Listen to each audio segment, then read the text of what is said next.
Thanks so much for taking the time to speak with me. Appreciate it. Of course. So, Jared, I'll start with you. Your character Ares is at the heart of this story. Without giving spoilers, what aspect of Ares do you think audiences will find the most surprising? That's a great question. By the way, my first question, we're just starting. Like, Throwing you off course here. okay, the first time I'm thinking about this stuff. I guess what excited me the most about the character was, the film asks a really big question.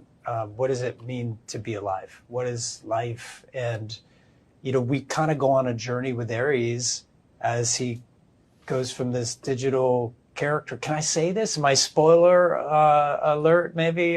Spoiler.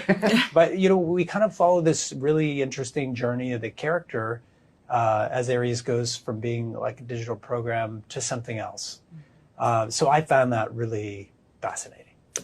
And I think that just to chime in there, I think is what drew me into the story, is to trying to answer some of that Jared's talking about now, like what it means to be human, what it takes to be human. Yeah. So many really cool layers to this story to unpack. And Joachim, for you, what was your guiding principle for reintroducing the Tron universe for a new generation of audiences? Yeah, I mean, I grew up, I was probably a little bit too young for the first one to really grasp the first one when it came out, but I learned to love it when I got a little older. And obviously, I think because it's first, the previous film has set the bar extremely high.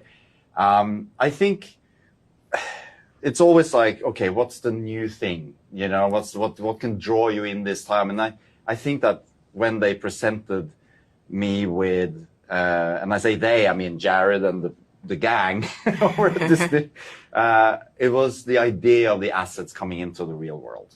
That for me was like, okay, that's a new idea in this franchise, and that's, I think, is worth exploring. And how would that look, and how can we do this? And obviously when we have the budgets that we have, these things are very exciting to explore together with some of the best filmmakers in the world.